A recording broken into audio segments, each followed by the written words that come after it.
اور جب ہم نے بنی اسرائیل سے عہد لیا کہ اللہ کے سوا کسی کی عبادت نہ کرنا اور ماں باپ اور رشتہ داروں اور یتیموں اور محتاجوں کے ساتھ بھلائی کرتے رہنا اور لوگوں سے اچھی باتیں کہنا اور نماز پڑھتے اور زکوٰۃ دیتے رہنا، تو چند آدمیوں کے سوا تم سب اس عہد سے منہ پھیر کر پلٹ گئے۔ اور جب ہم نے تم سے عہد لیا کہ آپس میں کچھ تو خون نہ کرنا اور اپنوں کو ان کے وطن سے نہ نکالنا، تو تم نے اقرار کر لیا اور تم اس بات کو مانتے بھی ہو۔ پھر تم وہی ہو کہ اپنوں کو قتل بھی کر دیتے ہو اور اپنے میں سے بعض لوگوں پر گناہ اور ظلم سے چڑھائی کر کے انہیں وطن سے نکال بھی دیتے ہو، اور اگر وہ تمہارے پاس قید ہو کر آئیں تو بدلہ دے کر ان کو چھڑا بھی لیتے ہو، حالانکہ ان کا نکال دینا ہی تم پر حرام تھا۔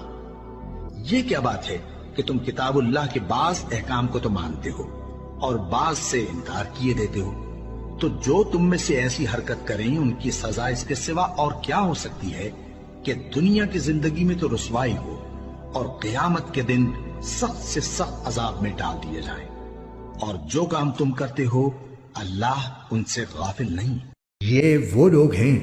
جنہوں نے دنیاوی زندگی کو آخرت کے بدلے خرید لیا ہے، لہٰذا نہ ان کے عذاب میں کوئی تخفیف ہوگی اور نہ ان کی مدد کی جائے گی۔ اور بے شک ہم نے موسیٰ کو کتاب دی اور اس کے بعد پے در پے رسول بھیجے، اور ہم نے عیسیٰ ابن مریم کو کھلی کھلی نشانیاں دیں اور روح القدس سے ان کی تائید کی۔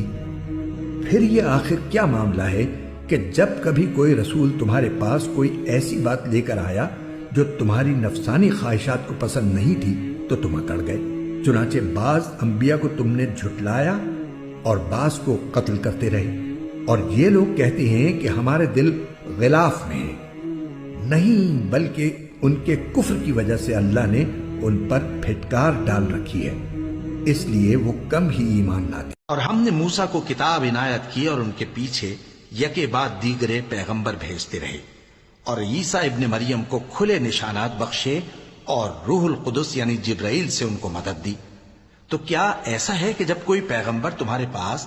ایسی باتیں لے کر آئے جن کو تمہارا جی نہیں چاہتا تھا تو تم سرکش ہو جاتے رہے اور ایک گروہ انبیاء کو تو جھٹلاتے رہے اور ایک گروہ کو قتل کرتے رہے؟ اور جب اللہ کے ہاں سے ان کے پاس کتاب آئی جو ان کی آسمانی کتاب کی بھی تصدیق کرتی ہے، اور وہ پہلے ہمیشہ کافروں پر فتح مانگا کرتے تھے، پھر جس چیز کو وہ خوب پہچانتے تھے جب ان کے پاس آ پہنچی تو اس سے منکر ہو گئے۔ بس کافروں پر اللہ کی لعنت۔ جس چیز کے بدلے انہوں نے اپنے تئیں بیچ ڈالا وہ بہت بری ہے، یعنی اس جلن سے کہ اللہ اپنے بندوں میں سے جس پر چاہتا ہے